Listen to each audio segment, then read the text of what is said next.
She wasn't accessible at all, Howie. She came back on the plane once when I was traveling with her, and it was very, very tentative. She kind of wanted to shake our hands, say hello, wave to us. We made some small talk with her, and then we kind of started to engage her a little bit more on issues, and she kind of made a beeline out of there. I actually do think she wanted to engage more, but she was under strict instructions not to speak to us, and so they kept her away, and she did what she was told. And you could tell in those interviews that she has now done subsequently that she loves to talk to reporters. The question is whether she made a better impression this time around than she did early on, and I would sort of argue she didn't. Right, well, she clearly was muzzled during the campaign. Julie Mason, what's your reaction to this former sports anchor saying she wants to bring greater fairness and objectivity to the media? Well, but she undermines her own argument when she cites these stories supposedly written by the mainstream media about, for example, was Trigg really her kid, that were never actually written by the mainstream media. And then she complains that it took them days to correct it. So she really undermines her own argument. I don't think she helped herself at all this past week. I think she actually probably made it worse.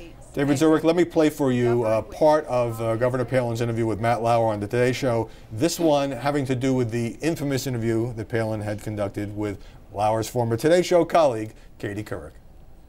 But you didn't think the interview was unfair. I mean, the questions were fairly straightforward, weren't they? Yeah, but, you know, questions about, well, you know, what do you read up there in Alaska? To me, that was kind of a little bit annoying because I'm like, what do you mean, what do I read in Alaska? I read the same things that you guys read in New York and there in L.A. and in Washington State.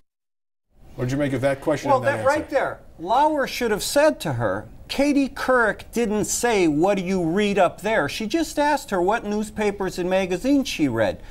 Palin takes it and twists it into this thing as if Couric somehow was mocking people who live in Alaska, and he lets her run with it. I thought that was outrageous. That was exactly what upset me about Lauer's interview. But it also shows you how, in a way, deviously clever Palin is in trying to repair her image, and how carefully she was trying to go point by point every mistake she made with Charles Gibson. I'm surprised she didn't bring up the Bush Doctrine in these interviews. Maybe she didn't want to go there. Beth Fouey, she did hold this news conference in Miami, which lasted about 4 questions, and then it was suddenly cut off. So my question is, did we learn much from all of these interviews about Sarah Palin's positions and her outlook for the future, or was she just really given a platform to repeat her scripted sound bites?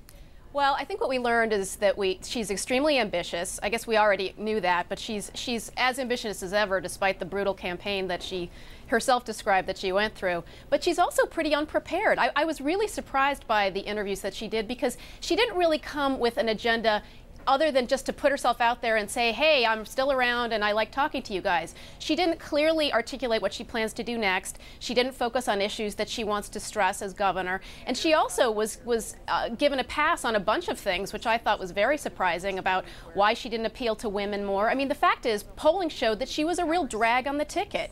And she was never really confronted with that issue. Like, how can she really rehabilitate herself to go forward as a national figure, given how badly overall she did as a candidate? When Wolf Blitzer asked her to name a couple of initiatives that she thought the Republicans should push in the next couple of years, she said it's all about free enterprise and respecting equality. In other words, she wasn't very specific. Right, and she didn't even know how to answer Wolf's question about whether or not the government ought to bail out the auto industry. She didn't have an answer for that, and that was the basic news of the day. She's not a prepared politician, and that's, I think, what we really learned from these interviews. Howie, that's right. You know, we really should separate Wolf Blitzer's interview from Lauer's and Greta Van Susteren's. He did a very good job, and the point Beth made, when she initially Palin started talking about the bailouts as saying, well, you need to emphasize personal responsibility. She was sort of doing these old sound bites. And he said, well, wait a minute, you were for the bailout of the Wall Street. She said, well, then you have to kind of, and then he said, well, what about the auto industry? And she totally lost it. She went into that thing where she talks in phrases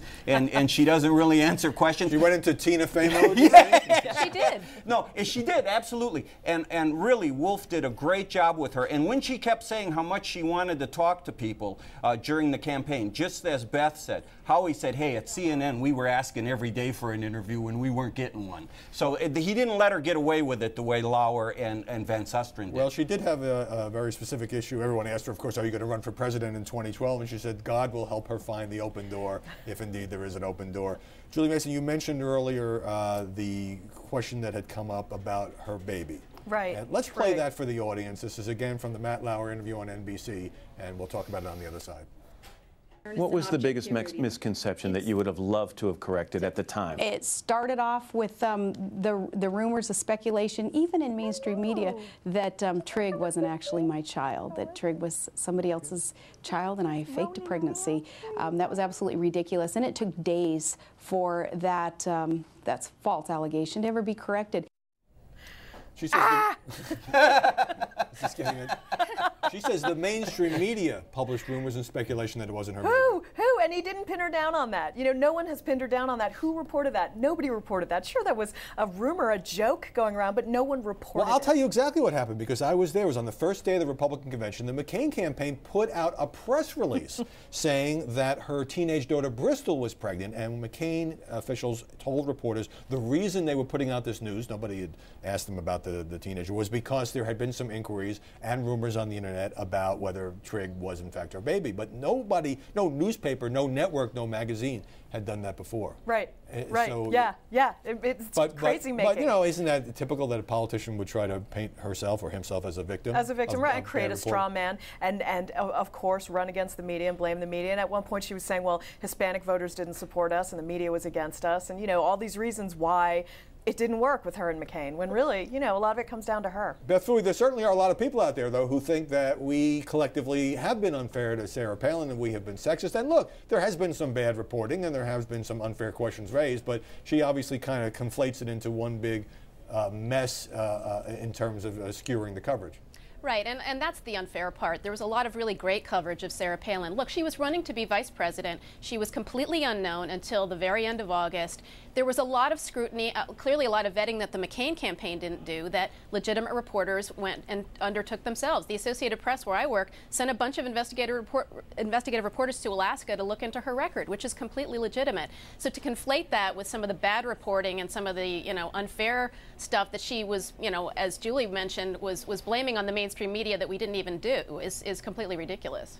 And Howie, there was great interviewing, those first two interviews by Gibson and Couric.